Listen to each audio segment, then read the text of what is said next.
লোকটি আবারও বলল, আমি জানি না। হযরত ঈসা আলাইহিস সালাম কিছু বললেন না এবং আবার চলতে শুরু করলেন। কিছুক্ষণ পর তারা এক নদীর ধারে পৌঁছলেন। হযরত ঈসা আলাইহিস সালাম আল্লাহর ইচ্ছায় পানির উপরে হেঁটে নদী পার হয়ে গেলেন। লোকটি বিস্মিত হয়ে গেল।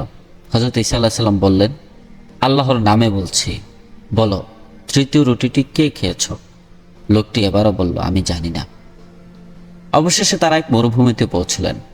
সেখানে হযরত ঈসা আলাইহিস সালাম 3টি মাটির ঠেলা নিলেন এবং আল্লাহর ইচ্ছায় সেগুলোকে খাঁটি স্বর্ণে পরিণত করলেন। এরপর তিনি বললেন, এই 3টি স্বর্ণের ঠেলা, এর মধ্যে একটি আমার, একটি তোমার এবং তৃতীয়টি তার, যে তৃতীয় রুটিটি খেয়েছে। লোকটি এবার সত্য স্বীকার করল এবং বলল, আমি সেই ব্যক্তি যে তৃতীয় রুটিটি খেয়েছিলাম। হযরত ঈসা আলাইহিস সালাম বললেন, তাহলে সব স্বর্ণই তোমার, কিন্তু এরপর থেকে তুমি আমার সঙ্গী নও।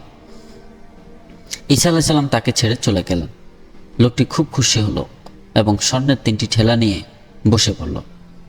ঠিক তখনই 3জন ডাকাত এসে তাকে হত্যা করে তার স্বর্ণ নিয়ে চলে গেল। কিন্তু তারা নিজেরাও ধোঁকা খেল। তারা সিদ্ধান্ত নিল একজন বাজার থেকে খাবার নিয়ে আসবে আর বাকিরা এখানেই থাকবে। যে ডাকাত বাজারে গেল সে মনে মনে বলল, যদি আমি খাবারে বিষ মিশিয়ে দেই তাহলে সব স্বর্ণ আমার হয়ে যাবে। অন্যদিকে যারা স্বর্ণ পাহারা দিচ্ছিল তারা বলল, যখন সে ফিরে আসবে তখন আমরা তাকে হত্যা করব এবং স্বর্ণ দুজনে ভাগ করে নেব। শেষ পর্যন্ত যা হলো, যে ডাকাত বাজার থেকে খাবার আনলো সে ফিরে আসতেই অন্য দুজন তাকে হত্যা করলো। এরপর তারা খাবার খেয়ে নিল, কিন্তু সেই খাবারে বিষ ছিল, ফলে 3জনই মারা গেল এবং স্বর্ণ মরুভূমিতে পড়ে রইল।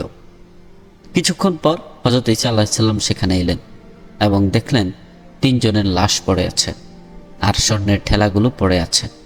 তখন তিনি বললেন, দুনিয়ার লোভ দেখো, এটি মানুষকে ধোঁকায় ফেলে এবং শেষ পর্যন্ত ধ্বংস করে।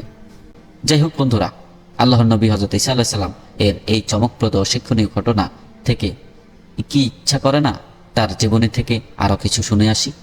হ্যাঁ, চলো আজকে পবিত্র মাহে রমজান উপলক্ষে হযরত ঈসা আলাইহিস সালামের অলৌকিক দুনিয়াতে আগমন সম্পর্কে জানব।